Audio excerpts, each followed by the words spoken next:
हाय, hello, नमस्कार. मी निकिता. स्वागत करते तुम्हा सर्वांचं आपल्या आजच्या एका नवीन व्हिडिओमध्ये. आजचा दिवस खूप छान, आनंदाचा, आरोग्यदायी जाओ हीच बाप्पाच्या चरणी प्रार्थना.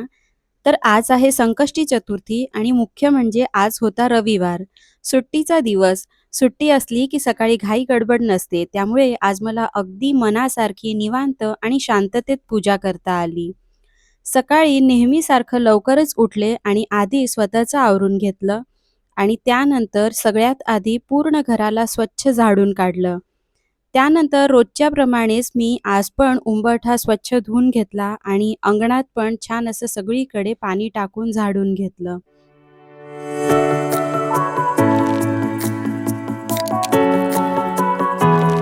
सगळं इथे स्वच्छ धुवून झालं तरी देखील लगेच मी रांगोळी काढत नाही, कारण ही जी पायरी आहे आणि उंबरठा आहे तो ओलसरच असतो आणि त्यावर लगेच रांगोळी काढायला जमत नाही.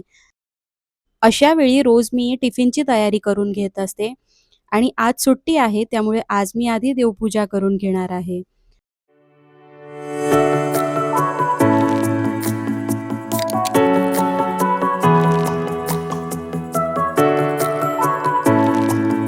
तर त्यासाठी इथे मी रांगोळी तर नंतर काढणार आहे, पण फक्त दिवा लावून घेते आहे. तर अगदी दिव्यामध्ये थोडं तेल टाकून तेलाचा दिवा इथे उंबरठ्याजवळ मी लावून घेतला आणि सोबतच एक धूप लावून घेतली. धूप लावल्याने सकाळी खूप छान असा सुगंध आपल्या एंट्रन्सवर येत असतो. तुळशीजवळ देखील मी दिवा लावून घेत असते, पण हल्ली इतका पाऊस पडतो आहे, की माझी तुळशी देखील खराब झाली आहे. तर मला लवकरच एक नवीन तुळस आणून लावायची आहे. उंबरठा आणि अंगण आपलं सुकतंय तोपर्यंत मी इथे देवपूजा करायला घेतली. आज सुट्टीचा दिवस होता त्यामुळे देवघराची देखील डीप क्लीनिंग मला करायची होती.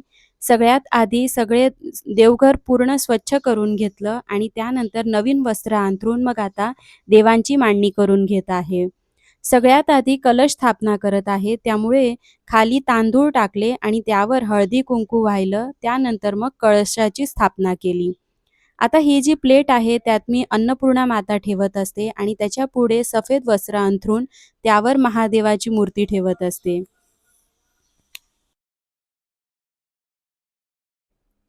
आज अन्नपूर्णा मातेला देखील मी खूप छान असं पिवळ्या रंगाचं वस्त्र घातलंय आणि आपल्या बाळकृष्णाला छान भगव्या रंगाचं वस्त्र घातलंय.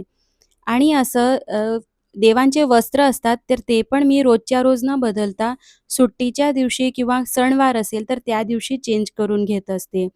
देवपूजा रोज करते, मात्र वस्त्र जे चेंज करायचे असतात तर ते निवांत करते किंवा सणवार असला की त्या दिवशी करत असते. आता देवीला वस्त्र घातले, त्यानंतर मग छान अशी मोत्यांची माळ आहे माझ्याकडे, तर ती देखील घातली आणि हळदी-कुंकू लावलं.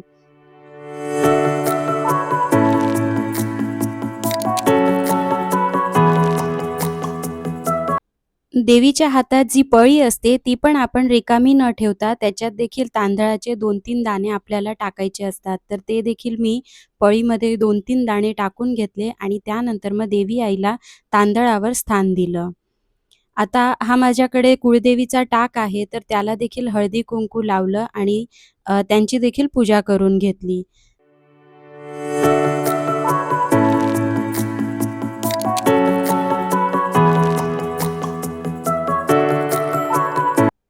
आज मी बाळकृष्णाला भगव्या रंगाचे ड्रेस घालत आहे.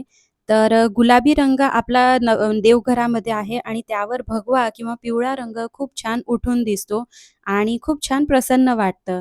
त्यानंतर आधी टिळा लावून घेतला, मोत्यांची माळ घालून घेतली आणि वरतून जो माझ्याकडे मोरपंखाचा मुकुट आहे, तर तो देखील घालून घेतला.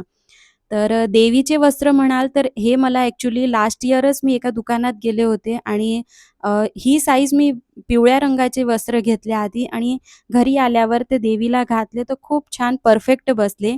तर त्यानंतर देवी आईला देखील मी भगव्या रंगाचं एक वस्त्र घेतलं आहे. तर तर असे 2 ड्रेस आहेत माझ्याकडे देवीसाठी आणि बाळकृष्णाला म्हणाल तर त्यांच्यासाठी माझ्याकडे भरपूर आहेत. कारण दरवर्षी मी जन्माष्टमीला 2 ड्रेस नवीन घेत असते आणि हे मी लहानपणापासून करत आहे. त्यामुळे कृष्णाचे जे ड्रेस आहेत, तर लग्नानंतर देखील माझ्याकडे भरपूर असं कलेक्शन झालं आहे. भरपूर नाही म्हणता येणार, पण जवळपास अ, आहेत माझ्याकडे एवढे ड्रेस, की मी नेहमी असे चेंज करू शकते. वर्षभर मला ते पुरतात. तर आधी जे होते ते जुने झाले, तर ते मी निर्माल्यामध्ये टाकले. पण बाकीचे जे वस्त्र आहेत, तर ते खूप छान पद्धतीने मी ठेवले आहेत. तुम्हाला जर ते वस्त्र बघायचे असतील, तर नक्की मला कमेंटमध्ये सांगा. मी नक्की ते तुमच्यासोबत शेअर करेल.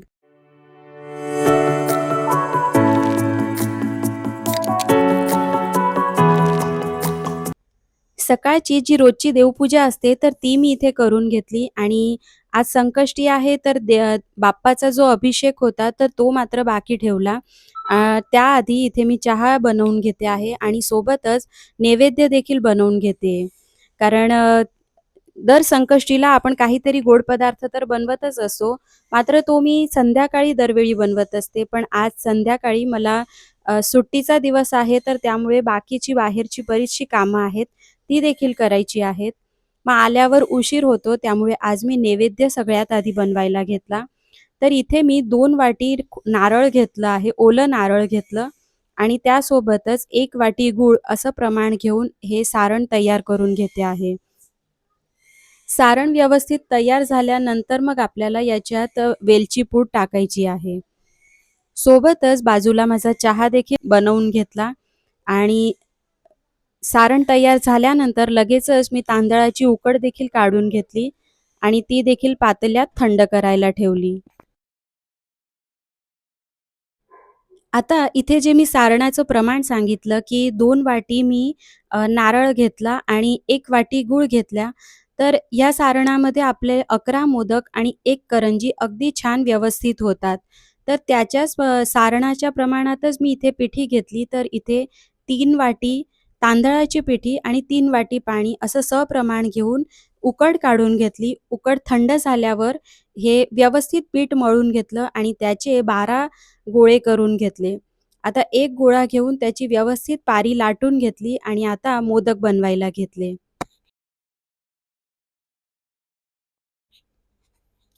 ऑथेंटिक जे मोदक बनवतात, तर त्याच्यामध्ये अगदी अशी वाटी तयार करता आधी आणि मग नंतर त्याच्यात सारण भरून मग आपण मोदक बनवत असतो. पण असेल अशा पद्धतीने आपण जर लाटून घेतले किंवा आपल्याकडे जे पुरी यंत्र असतं, तर त्याने प्रेस करून जर आपण हे मोदक बनवले, तर अगदी पटपट हे मोदक आपले तयार होतात आणि कळ्या देखील खूप छान पडतात त्याला.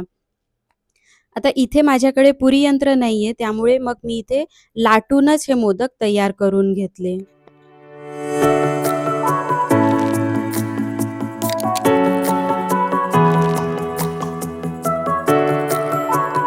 आणि जसं मी आधी तुम्हाला प्रमाण सांगितलं, की ह्या प्रमाणामध्ये अगदी माझे 11 अगदी मीडियम साइजचे मोदक तयार झाले आणि एक करंजी देखील तयार झाली. आता हे सर्व मोदक बनवून घेतले आणि 10 मिनिटासाठी मी जे आपलं इडली पात्र आहे, तर त्याच्यात हे मोदक उकडवायला ठेवून दिले.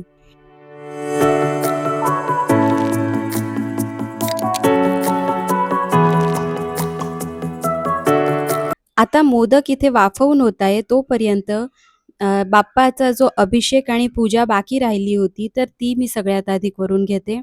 तर गणपती बाप्पाचा इथे मी आधी अभिषेक करत आहे. सुरुवातीला पाण्याने आणि त्यानंतर मग पंचामृतने असा अभिषेक करून घेतला.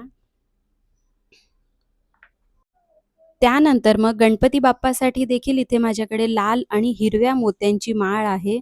तर ती त्यांना घातली. तर अशी प्रत्येक देवासाठी वेगवेगळी माळ आहे माझ्याकडे. काही माळ आहेत त्या मी बनवून घेतल्या आहेत आणि काही मला जिकडे कुठे फिरायला गेलो तिथे आपल्याला आवडली तर तसे मी घेतले आहेत.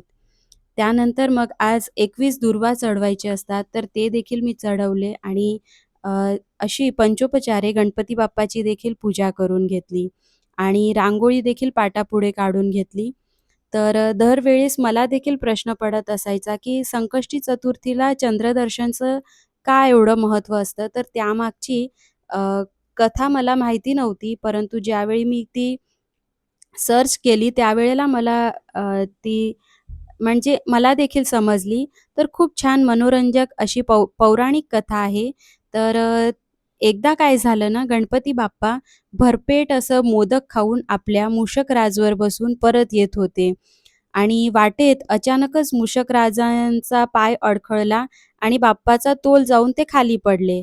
हे दृश्य आकाशातून चंद्रदेव पाहत होते.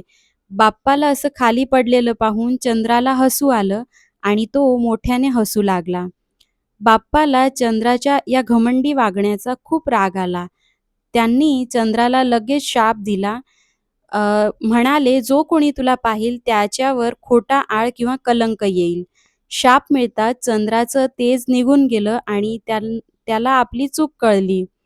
चंद्रदेवाने आधी तर बाप्पाची क्षमा मागितली आणि बाप्पा तसे आहेत पण दयाळू ना.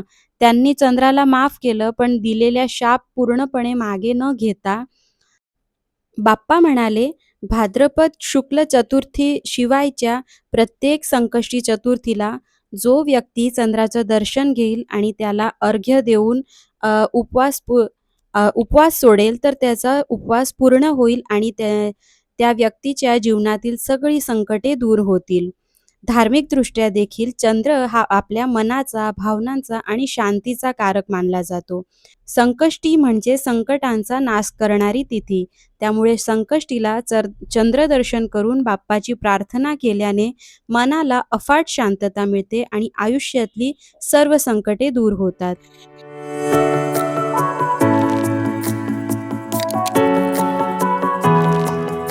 तर अशी ही संकष्टी चतुर्थी आणि त्या दिवसाच्या चंद्रदर्शनाचं काय एवढं महत्त्व आहे, तर त्याची ही कथा आहे. आणि सांगता-सांगता माझी उंबरठ्याची पूजा देखील झाली. सोबतच आज मी छान स्वस्तिकची रांगोळी दारावर काढली होती. तर जो सण असेल त्याच्या अनुरूप आपण रांगोळी काढली की अजून छान वाटतं. त्यामुळे आज मी स्वस्तिकची रांगोळी काढली, हळदीचं लेपन केलं.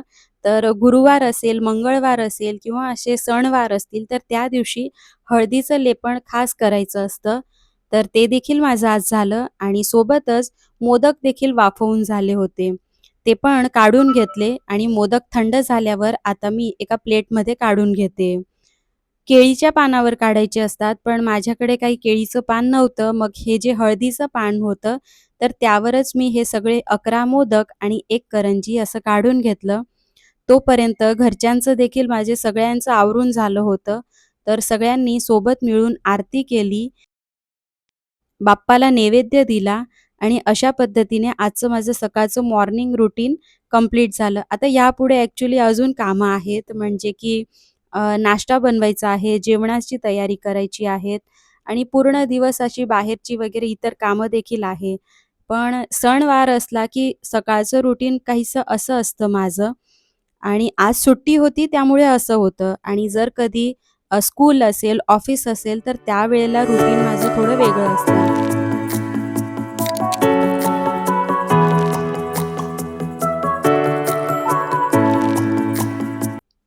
आणि इथे मोदक देखील तुमच्यासोबत शेअर करत आहे. तर खूप छान असे वाफवून झाले मोदक. कळ्या देखील खूप छान पडल्या आणि आतून तर इतके ज्युशी होते, की माझ्या लेकीला तर खूपच जास्त आवडले. आणि जरी आम्ही लहानपणापासून तळणीचे मोदक खात असू, पण आता जेव्हापासून आम्ही उकडीचे मोदक खायला लागलो, तर पहिलं प्रेफरन्स हे आम्ही कधीही उकडीच्या मोदकांना देत असतो. तर असा होता माझा आजचं मॉर्निंग रुटीन. तुम्हाला आजचा माझा व्हिडिओ कसा वाटला कमेंटमध्ये नक्की सांगा आणि आजचा व्हिडिओ आवडला असेल तर आपल्या चॅनलला लाईक करा, शेअर करा, सबस्क्राईब करा. भेटूया अशाच एका छानशा व्हिडिओमध्ये. तोपर्यंत बाय बाय.